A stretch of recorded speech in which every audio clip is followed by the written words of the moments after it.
Ma'am मेरा नाम आसिफ खान है और आपने बताया है कि आप जिन्नात से बात करती हैं, मुलाकात करती हैं। मेरा एक सवाल है आपसे कि जिन्नात इंसानी शक्ल में आ सकते हैं? जी जी बिल्कुल आ सकते हैं। कौन सी उम्र में आ सकते हैं? जिन्नात की कौन सी उम्र होगी वो उसमें जो है वो इंसानी शक्ल में आ सकते हैं? जी किसी उम्र में भी आ सकते यानी हैं। बच्चों में ज्यादा छोटे बच्चे जब होते तब तो वो चाहते भी नहीं है, जब ग्रो कर जाते तब करते हैं।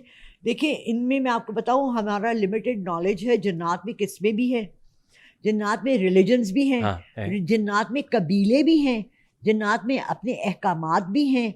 उनके अंदर भी कोई पोस्टमैन है, कोई गार्डनर है, कोई क्या है, कोई वो करता है, खेतें उगाता है। ये लोग, इनकी अपनी पूरी एक दुनिया है। कितनी किस्में होती हैं जिन्नात की? सॉरी, कितनी किस्में होती हैं जिन्नात की? कितनी जो किस्में? मैंने पढ़ी हैं, बोना जिन, दियोहैकल जिन, परियों को भी कहते हैं, पिछल पैरी भी हम जिसे कहते हैं, शेप शिफ्टर्स भी जिसे कहते हैं, जो अपने हुलिये सर कटे जिन भी होते हैं। इसकी ये 7-8 किस्में तो मैंने किताबों में पढ़ी हैं। मुलाकात करना चाह रहे हैं? जी जी, अभी मुलाकात करवा दें। अच्छा, वो तो नहीं हो सकी अभी, तो मुश्किल हो गया। आप अपना नाम और पता और व्हाट्सएप पे मुझे लिख दें, मैं आपके घर भेज दूंगी। अगले अभी भेज 3 दिन में हो जाएगी, बगैर फीस के आपको भिजवा दूंगी। सर अस्सलाम वालेकुम वरहमतुल्लाह। वालेकुम अस्सलाम। आपकी तवील गुफ्तगू सुनी, ना सिर्फ बहुत कुछ सीखने को मिला बल्कि बहुत कुछ नया सुनने को भी मिला। माशाल्लाह। तो इस मुतल्लिक मेरा आपसे सवाल हरगिज़ नहीं है। मैं रिवायात के बरक्स मेहमान की बजाय मेज़बान से सवाल करना वो चाहूँगा। थोड़ी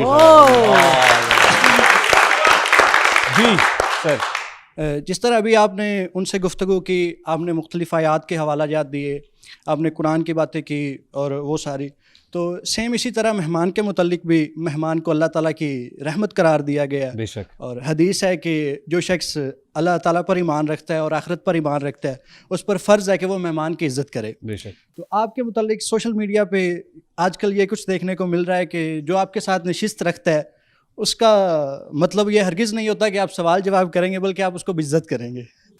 तो जिस तरह आपके सवाल जवाब होते हैं उससे ये लगता है कि आप सवाल कम कर रहे हैं बल्कि अगले शख्स की तज़लील कर रहे हैं। आपका अंदाज़े गुफ्तगू इस तरह होता है। इस शोबे में, इस इंडस्ट्री में आपका बहुत बड़ा मकाम है, बहुत नाम है।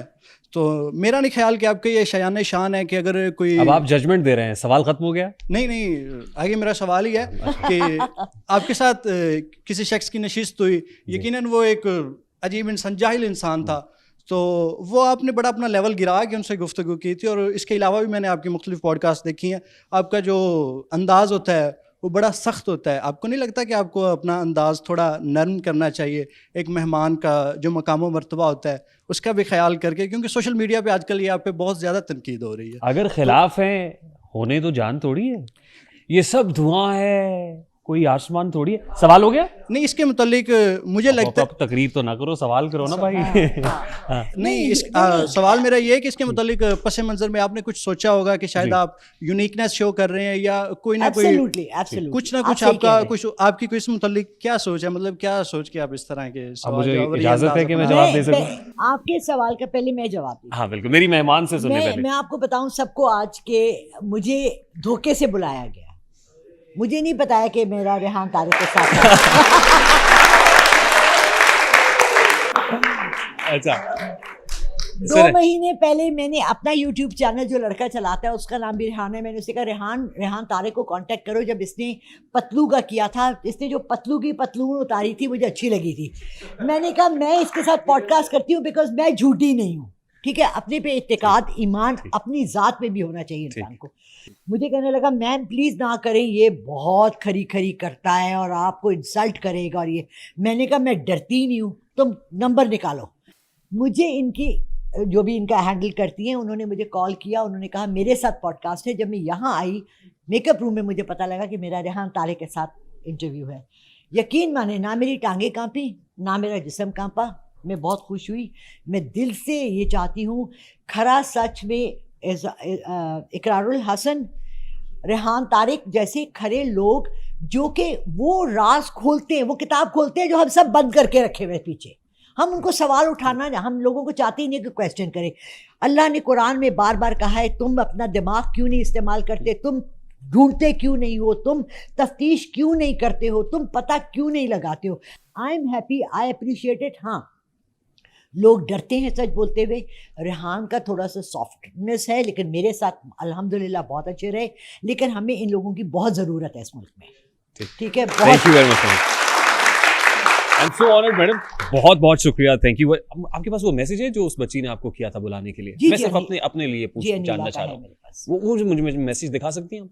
वो अगर आप- एक्चुअली मैं दूसरे फोन पर, दूसरे आज फोन मेरे से बहुत बड़ी गलती हुई, मैं अपना हाँ, फोन घर जोड़ा। वो एक्चुअली जो मैसेज होता है ना, उसे कहा होगा उसमें नीचे लिखा होना आर चाहिए था podcast, or, I am an associate producer, right. और उसने इस तरह से लिखा। आप उसको जरा रीचेक कर जरूर, लीजिएगा, जरूर। क्योंकि इसलिए था नहीं, कि but I am happy, I am very happy, so जी, नो कंप्लेंट्स। जी, वो जब आपने कहा ना कि उसने कहा मेरे साथ था, तो वो शायद आपकी कोई कम्युनिकेशन में हुआ होगा, मिसकम्युनिकेशन हुई होगी। अल्हम्दुलिल्लाह बहुत ज्यादा उसने यही बोला होगा कि ये हमारा पॉडकास्ट है, हमारा शो है, आपका आरटीएस। नाम कहीं भी उस मैसेज में मेंशन आरटीएस लिखा होगा उन्होंने। आरटीएस तो मैंने सब्सक्राइब भी किया हुआ है, मैं तो रोज 10 आरटीएस के मैसेजेस आते हैं। So kind of you madam, it's so honoured. वो मुझे फॉरवर्ड भी कीजिएगा ताकि मैं उसको भी चेक करूं कि उसने क्या ठीक इबारत लिख के भेजी थी। As far as your question is concern, तो मैं हमेशा ये कहता हूं कि जो तौर है दुनिया का उसी तौर से बोलो, बहरों का इलाका है जरा जोर से बोलो। हमारा ये जो प्लेटफॉर्म है, गुज़श्ता पॉडकास्ट भी हुई, तो उसमें जो साहब बैठे हुए थे वो अपनी वकला की टीम के साथ आए हुए थे, और उन्होंने मेरे पूछने से पहले अपने तिब काउंसिल के सर्टिफिकेट्स भी रखे हुए थे, कागजात भी रखे हुए थे। यानी जो हमारा मेहमान आता है उसको भी ये पता है कि जो हमारा मिजाज है उसमें हम क्रॉस एग्जामिनेशन करते हैं, हम कुछ चीज़ों को एक्सप्लोर करते हैं।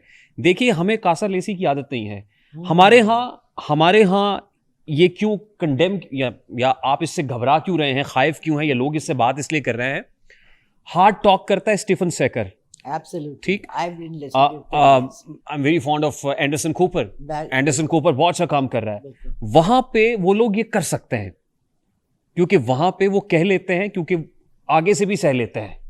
हमारे यहां जब कोई ऐसा कल्चर फरोग पाता है, तो आप जैसे यूथफुल आदमी, यंगस्टर, जिसको मैं कहता हूं कि आप अपने वक्त के बादशाह हैं, तो अगर ये मैं अपने लिए नहीं कर रहा हूं मियां, ये आपके लिए this is a cause and this is for you. मैं अपनी जिस जामिया में पढ़ता था, उस जामिया के vice chancellor was a retired journal, और उनका अपना एक ऑरा था, और ये था कि वो, और हम वहां पे भी कमरे में धड़ल्ले से जाया करते थे कि जहां पे ऐसे आप दबक के बड़े बड़े डीन्स और ये सब बैठे होते हैं ना, हम वहां पे भी उसी यूथफुलनेस के साथ जाते थे। मैं आप लोगों के अंदर भी वही जज्बा देखना चाहता हूं। माशाल्लाह। मैं आपको कहना, आप मेरे इस शो में आके, ये जितने लोग आए हुए हैं, आप पहले बताइए मैंने आपको बुलाया, यानी आई मीन आप मेरे प्लांटेड हैं? यहां पे जितने लोग आए हुए हैं, कि क्या मैंने कोई क्वेश्चन आपको बताए हुए हैं? नहीं है ना, आप कुछ भी पूछ सकते हैं। सिर्फ ये मैं हमेशा कहता हूं, अखलाक के दायरा कार में रहते हुए Absolutely. कौन सी बात कहां कैसे कही जाती है, ये सलीका हो तो हर बात सुनी जाती है। अब किसी को मरोड़ उठता है, हम क्या करें? हम तो खुश हो रहे हैं, हमें तो अच्छा लग रहा है, और हंसो। हाँ, that's it.